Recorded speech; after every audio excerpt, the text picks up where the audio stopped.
Hello, students. Let's continue with our chapter We're Not Afraid to Die If We Can All Be Together. So, we were reading about the narrator who went on a voyage along with his family and two crewmates into the deep sea. The first phase of their journey completed pleasantly, but after that, narrator's ship got into a storm and was damaged. Water started coming inside their boat through the broken planks, and narrator's daughter Sue was injured. They were all desperately trying to get the water out from their boat. Now let's continue with our reading. By morning on January 3rd, the pumps had the water level sufficiently under control for us to take 2 hours rest in rotation. ठीक है, narrator बताते हैं कि जनवरी 3 की सुबह तक जो water को पंप कर रहे थे आउटसाइड द बोट, ठीक है, तो जो बोट के अंदर का जो वाटर लेवल था वो काफ़ी अंडर कंट्रोल आ चुका था, जिसके कारण अब वो 2-2 घंटे का रेस्ट ले सकते थे रोटेशन में। यानी कि पहले कोई और किसी और की शिफ्ट होगी, वो पानी को आउटसाइड पंप करेगा बोट से, फिर नेक्स्ट वन आएगा, वो फिर उसकी शिफ्ट होगी, वो पानी को आउटसाइड पंप बाहर की ओर पंप करेंगे, और इसी के बीच वो लोग 2-2 घंटे का रेस्ट ले सकते थे। But we still had a tremendous leak somewhere below the water line. On checking, I found that nearly all the boat's main rib frames were smashed down to the keel. ठीक है, पर narrator ये जानते थे कि अभी भी water line यानी कि जो जो बोट का निचला हिस्सा होता है जो कि पानी से टच होता है, वहीं कहीं पर एक ट्रिमेंडस लीक है, मतलब कहीं से बहुत ही भारी मात्रा में पानी बोट के अंदर आ रहा है। जब नैरेटर ने चेक किया तो उन्होंने देखा कि बोट का जो भी मेन रिब फ्रेम है, ठीक है, वो स्ट्रक्चर जो बोट को एक साथ जोड़े रखता है वो पूरी तरीके से कील तक, यानी कि जो बोट का बेसिकली बैकबोन होती है कील, ठीक है, जिसके अराउंड सारा का सारा रिब फ्रेम बिल्ट होता है, वो टूट चुका है पूरी तरीके से। In fact, there was nothing holding up a whole section of the starboard hull except a few cupboard partitions. यहाँ तक कि जो बोट का स्टारबोर्ड साइड का हल था, यानी कि बोट का फ्रंट था, वो बिल्कुल ही एक तरीके से लटका हुआ था कुछ कपबोर्ड पार्टीशन के सहारे से, ठीक है। यहाँ तक कि जो जिन मेन रिब फ्रेम से वो स्टारबोर्ड का हल जुड़ा होना चाहिए था वो टूट चुके हैं, और अब वो केवल कुछ कबर्ड पार्टीशन के द्वारा के सहारे ही लटक रहा था। We had survived for 15 hours since the wave hit, but wave walker wouldn't hold together long enough for us to reach Australia. ठीक है, नैरेटर बताते हैं कि उनकी बोट को लहर से टकराए 15 घंटे गुजर चुके हैं, और उनकी बोट वेव वॉकर इस हालत में नहीं है कि वो सभी उस बोट में ऑस्ट्रेलिया तक पहुंच जाए। I checked for our charts and calculated that there were two small islands a few hundred kilometers to east. ठीक है, अब नैरेटर को पता चला कि इस टूटी फूटी बोट में वो ऑस्ट्रेलिया तो नहीं पहुंच सकते, तो उन्होंने अपना मैप देखा, चार्ट्स देखे, कैलकुलेशंस की, तो उन्हें पता चला कि 150 किलोमीटर ईस्ट की तरफ दो छोटे छोटे आइलैंड है। One of them isle Amsterdam, ठीक है, उनमें से एक आइलैंड का नाम था Ile Amsterdam, was a French scientific base. वो क्या था? फ्रेंच साइंटिफिक बेस था, मतलब वहाँ पर साइंटिस्ट का एक बेस था जो कि रिसर्च करते थे। Our only hope was to reach this pinprick in the vast ocean. अब नैरेटर की उनके साथ सभी लोगों की एक ही उम्मीद थी कि किसी ना किसी तरीके से इस विशाल काय समुद्र में इन छोटे छोटे आइलैंड तक पहुंच सके। पिन प्रिक्स मीन्स इनसिग्निफिकेंट, ठीक है, मीन्स इनसिग्निफिकेंट, जिनका कोई महत्व भी नहीं है, ऐसे किसी आइलैंड पर जा पहुंचे।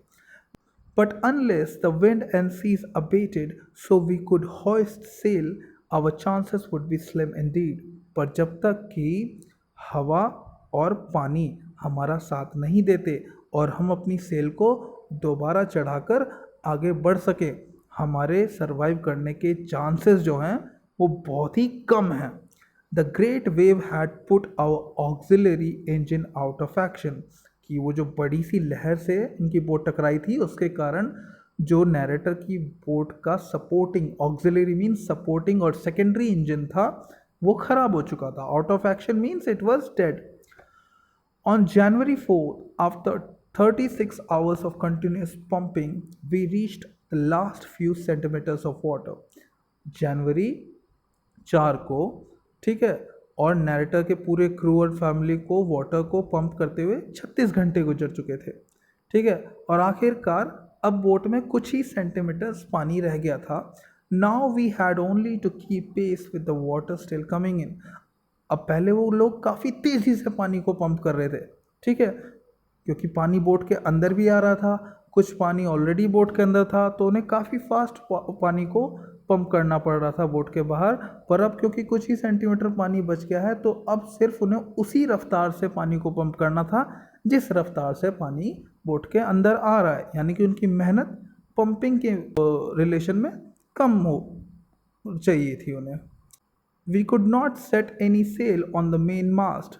अब नैरेटर बताते कि जो उनकी बोट का मेन मास्ट था उस पर वो सेल्स को नहीं चढ़ा सकते थे. Pressure on the rigging would simply pull the damage section of the hull apart. क्योंकि जब सेल को वो सेट करेंगे मास्ट के ऊपर, तो उससे जो एयर का प्रेशर सेल पे पड़ के आगे की तरफ बोट को पुश करेगा, उसकी वजह से बोट का जो हल पार्ट है, आगे का पार्ट है, वो डैमेज हो सकता है. So we hoisted the storm jib and headed for where I thought the two islands were. तो उन्होंने सिंपली स्टॉर्म जिब चढ़ाई, ठीक है, और उसके सहारे ही वो उस दिशा में चल दिए जिस दिशा में नैरेटर को लगता था कि वो दो आइलैंड हैं. Mary found some corn beef and cracker biscuits and we eat our first meal in almost 2 days. अब जो नैरेटर की वाइफ मेरी थी, उसे कुछ कॉर्न बीफ और कुछ क्रैकर बिस्किट्स मिले, और नैरेटर और उनके क्रू और उनकी फैमिली ने 2 दिन बाद कुछ खाया. But our respite was short-lived. At 4 p.m., black clouds began building up behind us. Within the hour, the wind was back to 40 knots and the seas were getting higher. ठीक है, पर ये जो राहत थी ये कुछ ही देर रही. 4 बजे करीब फिर से बादल छा गए, ठीक है, और 1 घंटे बाद तेज़ी से हवाएं चलने लगी लगभग 40 नॉट्स की रफ्तार से, और सी जो वाटर लेवल था सी का वो बढ़ रहा था. The weather continued to deteriorate throughout the night and by dawn on January 5 situation was again desperate. ठीक है, अब उस पूरी रात जो वेदर था वो बिगड़ता ही रहा, और जनवरी 5 की सुबह तक जो नैरेटर और उनके क्रू की और उनकी फैमिली की जो सिचुएशन थी वो फिर से डेस्परेट मोड में आ गई. यानी कि फिर से वो लोग एक तरीके से खतरे में थे. When I went to comfort the children, John asked, "Daddy, are we going to die?" और जब नैरेटर अपने बच्चों को थोड़ा एक तरीके से सहलाने के लिए जाते हैं, उन्हें दिलासा देने के लिए जाते हैं, तो नैरेटर का बेटा जॉन पूछता है, पिताजी क्या हम लोग मरने वाले हैं? I tried to assure him that we could make it. और नैरेटर जो है अपने बेटे को ये दिलासा देते हैं कि वो लोग इससे बच निकलेंगे. But daddy, he went on, we aren't afraid of dying if we can all be together, you, mummy, Sue and I. तो इस पर नैरेटर का बेटा जॉन कहता है कि हमें मरने से डर नहीं लगेगा अगर हम सभी साथ होंगे, आप, मम्मी, सू और मैं. I could find no words with which to respond, but I left the children's cabin determined to fight the sea with everything I had.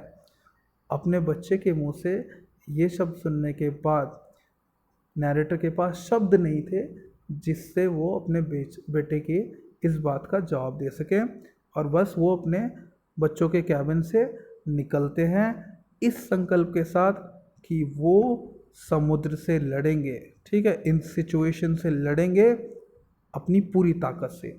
To protect the weakened starboard side, I decided to heave to with the undamaged port hull facing on the oncoming waves, using an improvised sea anchor of heavy nylon rope and 222-liter plastic barrels of paraffin.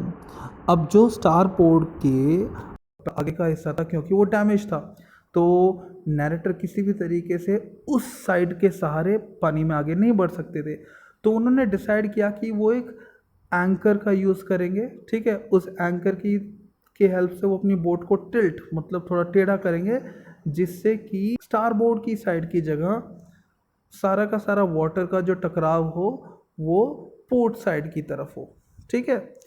तो इसके लिए उन्होंने कुछ barrels का use किया, paraffin के barrels का use किया और नायलॉन की रस्सी से जुड़े एक एंकर का यूज़ किया। That evening, Mary and I sat together holding hand as the motion of the ship brought more and more water in through the broken planks. We both felt the end was near.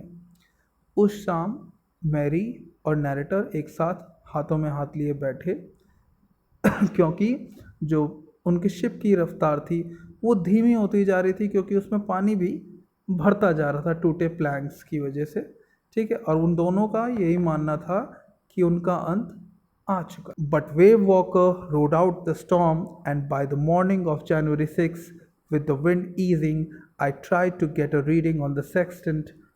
Back in the chart room, I worked on the speeds, changes of course, drift and current in an effort to calculate our position.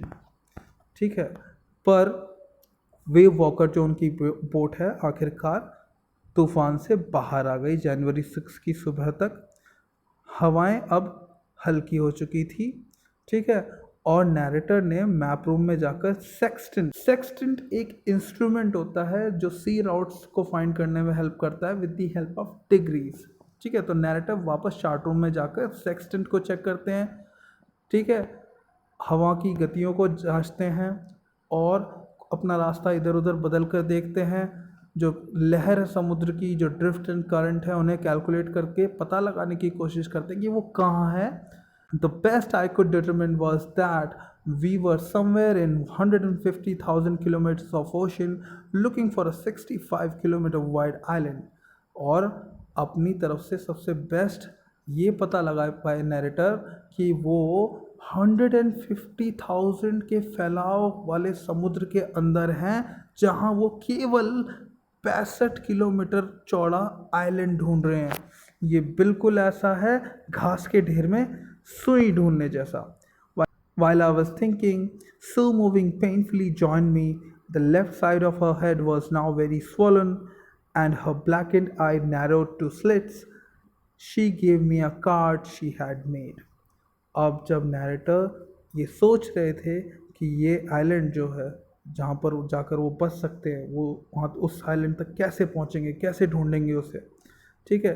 तो उनकी जो बेटी है वो बड़ी दर्द में move कर रही है, चलती हुई उनके पास आती है, ठीक है।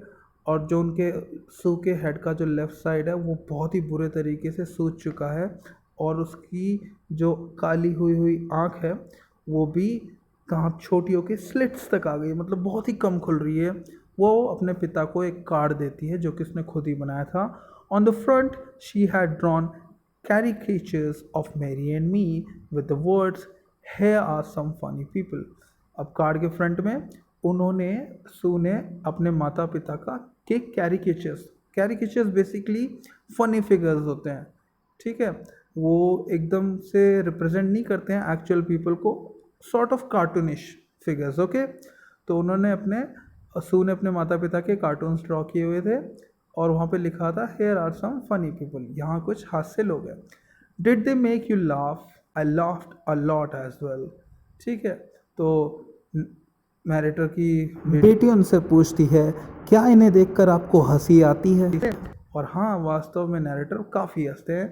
Inside was a message, oh how I love you both, ठीक है। उस कार्ड के अंदर एक मैसेज था कि ओह मैं आप दोनों से कितना प्यार करती हूँ।